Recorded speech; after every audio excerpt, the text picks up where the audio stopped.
Development, David Prathwell, Benjamin Bloom, et al. Taxonomy of Educational Objectives, Book 2, Affective Domain, bracketed information and emphasis added.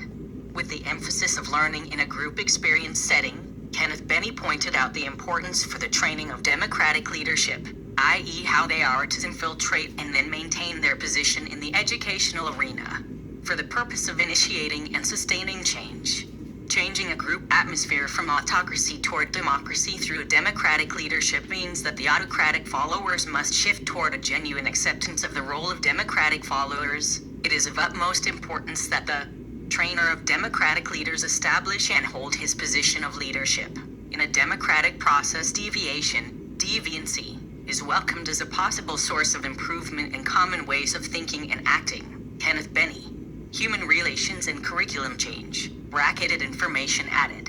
People have been trained to initiate and sustain the destabilization of the traditional family for the very purpose of change. A federally funded project, headed up by Ronald Havelock, emphasized the importance of upsetting the status quo and getting the change process started. Most of the time, most people do not want change. They want to keep things the way they are, even when outsiders know that change is required. For that reason, some change agents are needed just to overcome this inertia, to prod and pressure the system to be less complacent and to start working on its serious problems. By making their dissatisfaction known and by upsetting the status quo, they get things started. Ronald G. Havelock, The Change Agent's Guide to Innovation in Education, federally funded project, Contract OEC 080806034535010.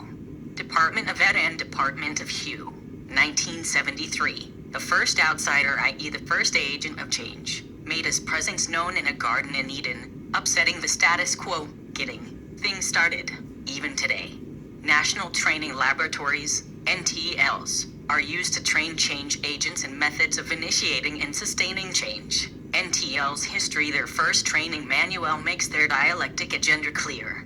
How can a situation be brought about which would permanently change social interactions? To bring about change, the old constellation of forces have to be upset. Hand in hand with the destruction of the old social interactions must go the establishment or liberation of new social interactions. Kenneth Benny, Human Relations in Curriculum Change, 1950. It was necessary that the traditional top-down family order, as the means of developing the next generation of citizens, guided by their conscience instead of by the so-called superego, i.e. man guided by his social felt needs, i.e. the approval of men, lose support if change equality of, by, and for deviancy, was to take its place, i.e. if deviant behavior abomination was to become the norm.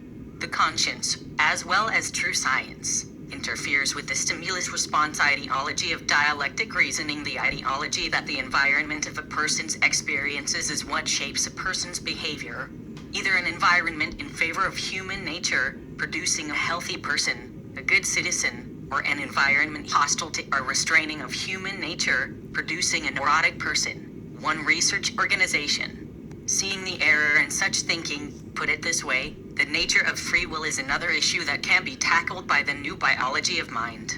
Free will is the ability to act or make choices as a free and autonomous being, and not solely as a result of compulsion or predestination according to a person following after his natural inclination in response to an environmental situation. According to Freud's discovery of psychic determinism, the fact that much of our cognitive and affective life is unconscious, there is not much left for freedom of action. Experiment on the correlation between electrical activity of the brain and movement. Lifting a finger, for example, reveals that the electrical activity precedes the movement by 200 milliseconds. It is proposed that the process of initiating a voluntary action occurs in an unconscious part of the brain, but that just before the action is taken, consciousness is recruited to approve or veto the action. In the 200 milliseconds before a finger is lifted, consciousness determines whether it moves or not. Thus, our conscious mind may not have free will, but it can freely modify inappropriate behavior. This is the reason for the laws in our society to hold all of us accountable for our own action. It is suggested that we should update our idea of free will to mean self-control over our behavior. Universe Review CAR 10-16 ANS. situation, ethics, and values clarification failed to produce a moral society because their agenda was in actuality the promotion of immorality, i.e., the liberation of human nature, i.e., normal human behavior, via the negation of the conscience. Recognizing the source for the development of the conscience, the traditional home environment, Dr. Trejanowicz, who developed the COPS program, although never a police officer himself, accentuated the change which was taking place in a world of rapid change, that is, the devaluation of the traditional home environment as the means to initiating and sustaining social control, the old world order. He first began by defining the environment that engenders the conscience and then suggested the justifiable reason to replace that environment with external control, government control. For the purpose of social control is most effective at the individual level. The personal conscience is the key element in ensuring self-control, refraining from deviant behavior even when it can be easily perpetrated. The family, the next most important unit affecting social control, is obviously instrumental in the initial formation of the conscience and in the continued reinforcement of the values that encourage law-abiding behavior. Unfortunately, because of the reduction of influence exerted by neighbors, the extended family, and even the family, social control is now often more dependent on external control than on internal self-control. Dr. Robert Trejanowicz. Community policing. The meaning of community in community policing. The outcome is a police state with cameras at every corner. The dialectic focus was therefore upon the traditional family condition, the traditional home environment which initiated and sustained the child's way of thinking and acting, which would make him loyal to individual rights, family rights, state rights, and national right, to clearly identify what it was, so as to be able to successfully negate it. Theodor Adorno made note of that focus, the power relationship between the parents, the domination of the subject's family by the father or by the mother, and their relative dominance in specific areas of life also seemed of importance for our problem. Theodor Adorno, the authoritarian personality with society no longer accepting the top-down way of doing business.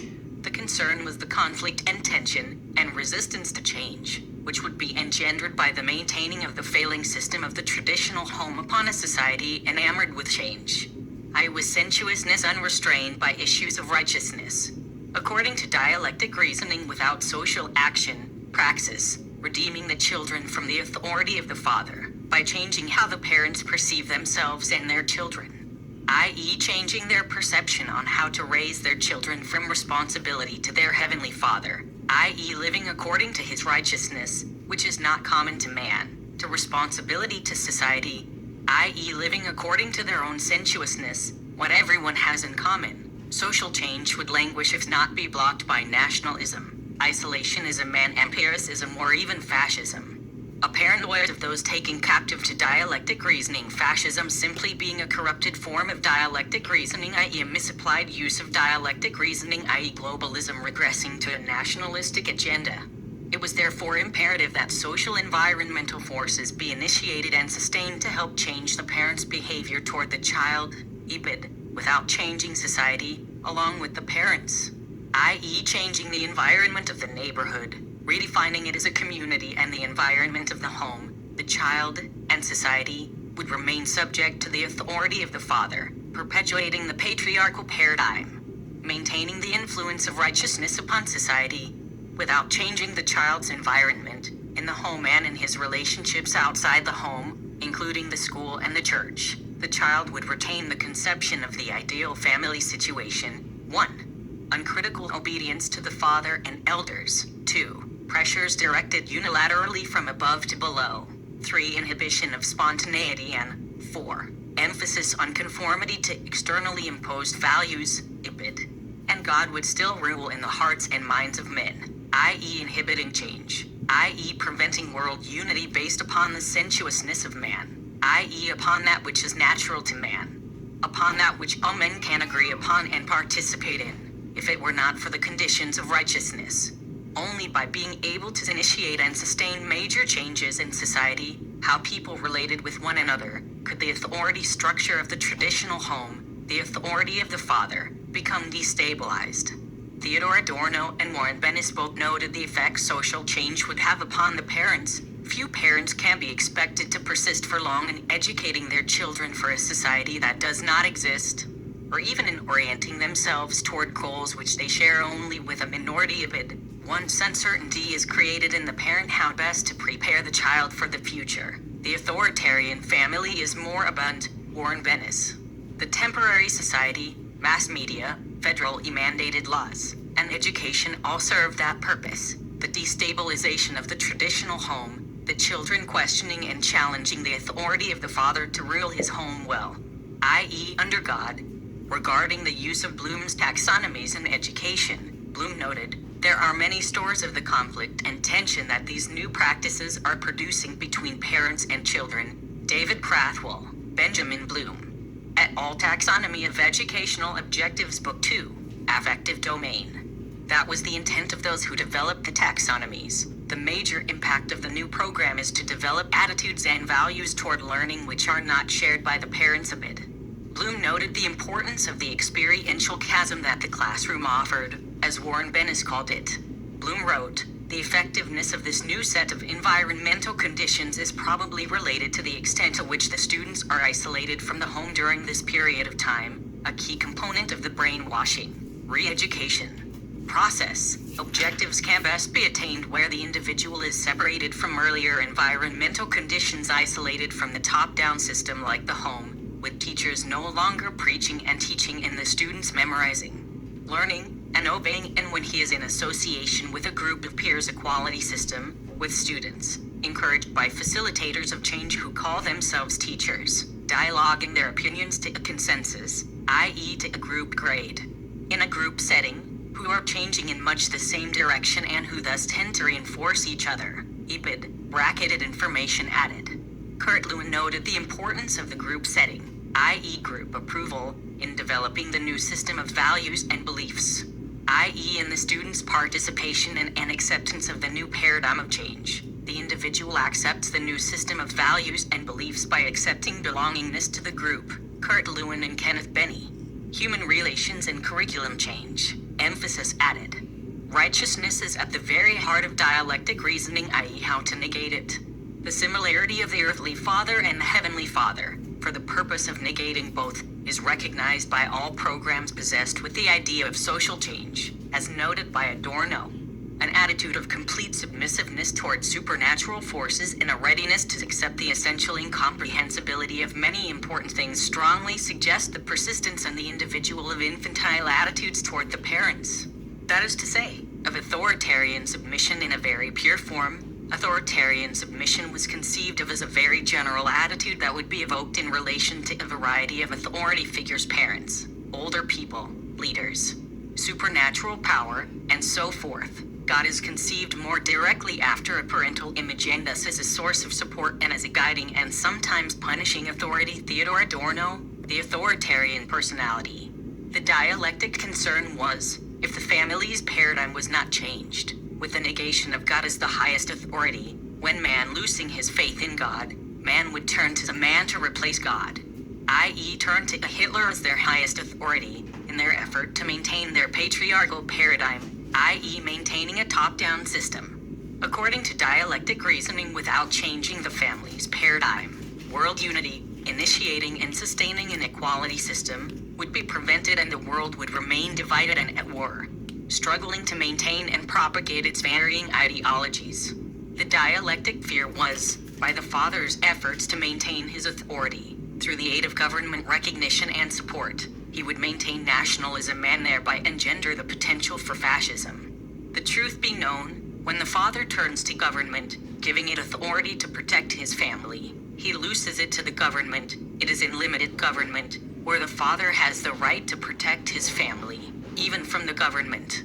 That the traditional family, under God, has liberty, i.e. what liberty was all about. The role of civil government is to allow the father to raise his children with a conscience, i.e. that he might become an individual citizen with respect for authority. Note the statement by Rousseau regarding civil government, that it is man's need and duty to annihilate it, civil society, if he is to save himself and all of mankind from division, and while his promoting of the idea that the earth belonged to no one and all its fruit belongs to all the people, not his words. As J.L. Moreno stated it, this includes the children. Parents have no right upon their offspring except a psychological right.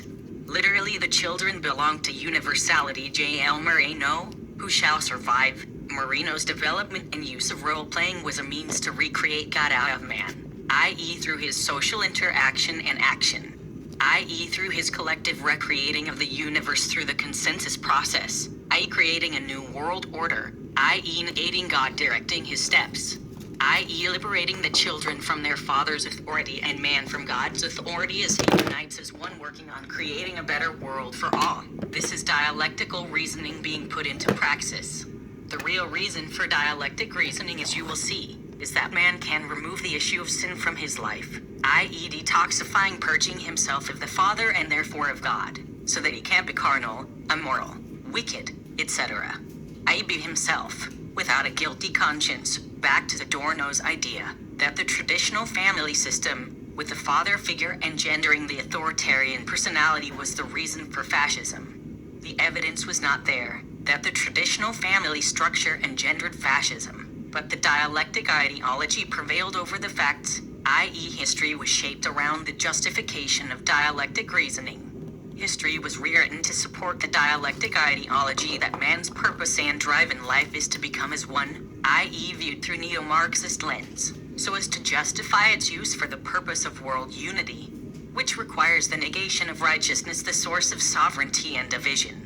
The children of disobedience cannot reunite as one and build the Tower of Babel, a new world order of oneness, with the Father around, demanding faith, belief, and obedience, and chastening for disobedience, all according to his will.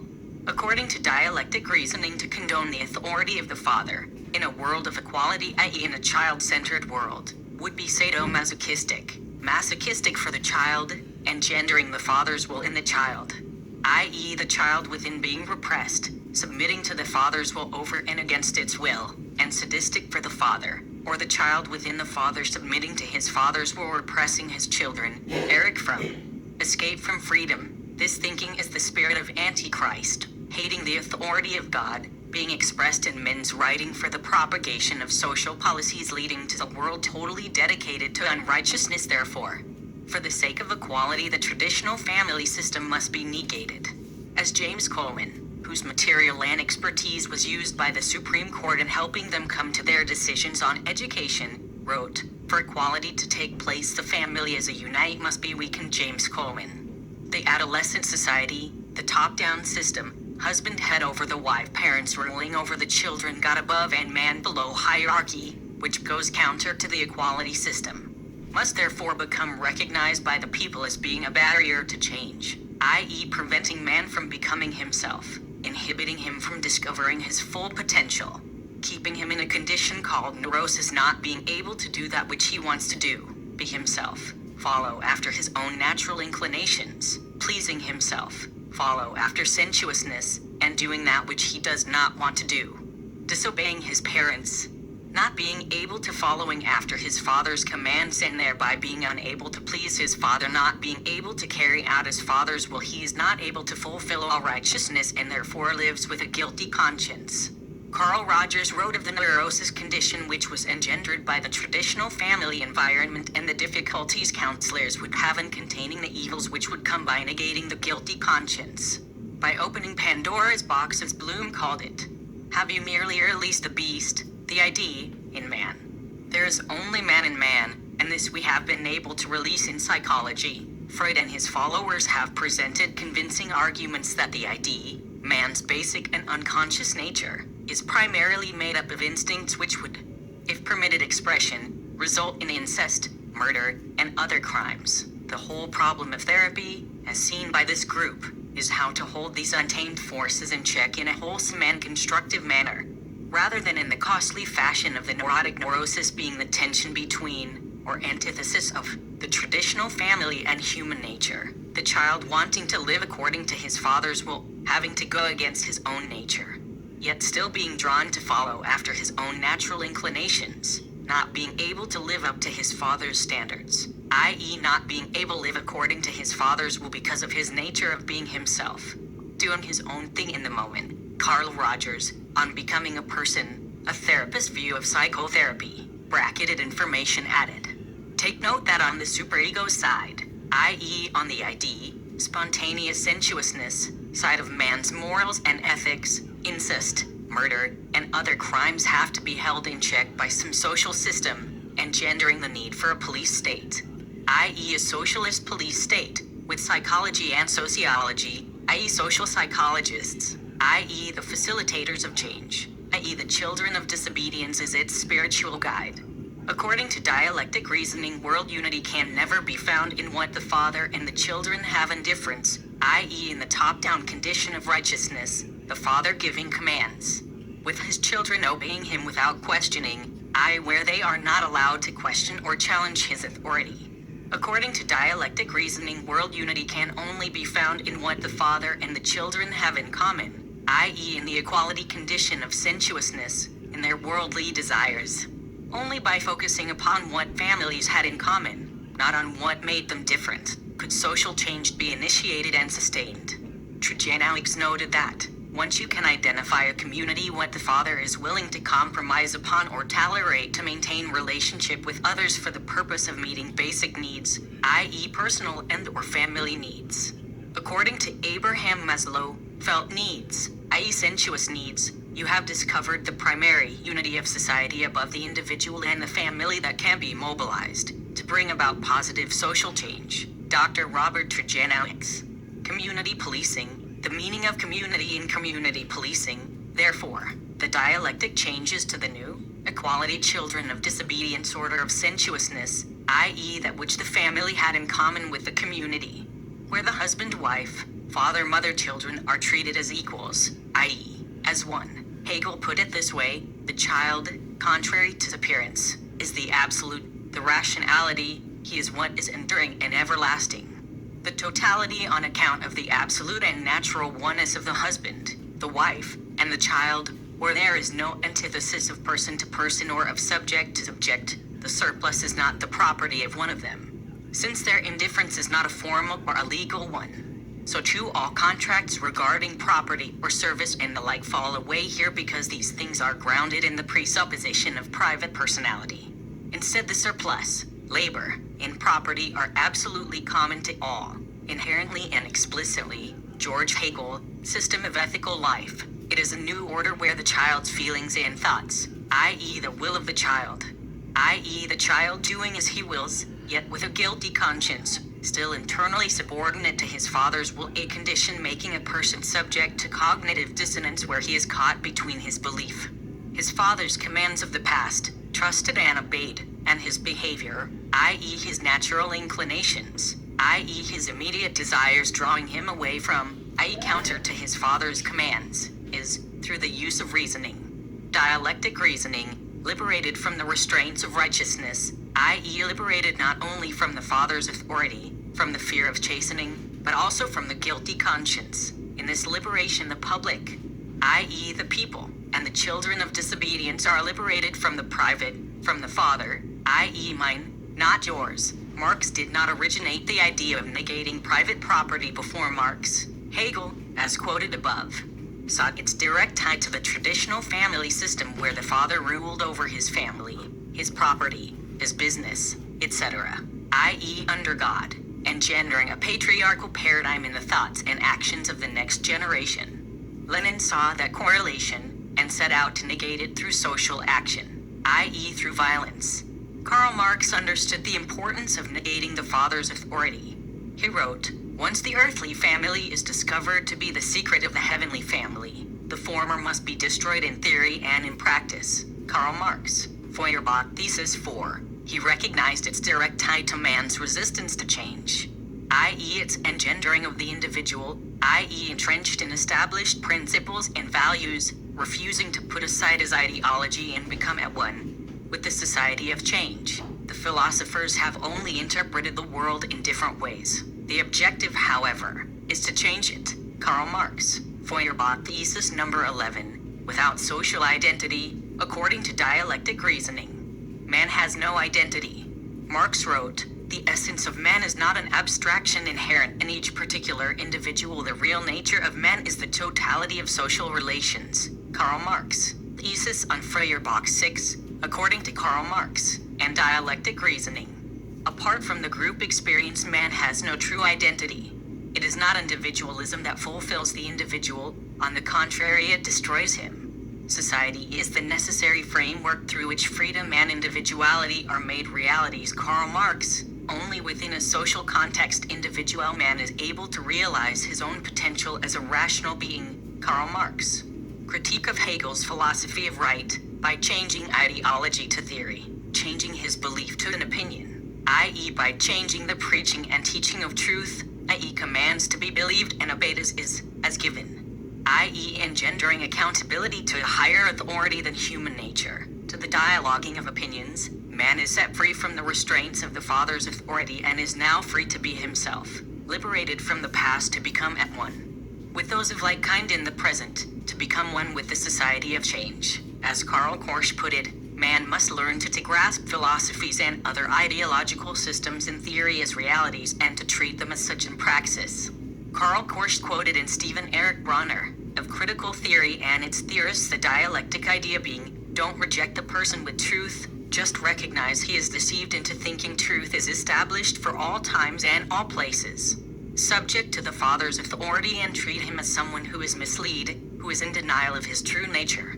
Every truth and ideal must be treated as an opinion. In this way, when the person participates in dialogue, treating his belief as just another opinion amongst opinions, he negates the patriarchal paradigm, he negates his religious foundation. Karl Marx wrote, in the eyes of the dialectical philosophy, nothing is established for all time, nothing is absolute or sacred. Karl Marx. This same dialectic ideology, as explained by Marx, is expressed in and propagated by present-day education in the United States of America and around the world. Bloom wrote in his book, which is used by all educators today in their development of classroom curriculum, but, as has been pointed out before,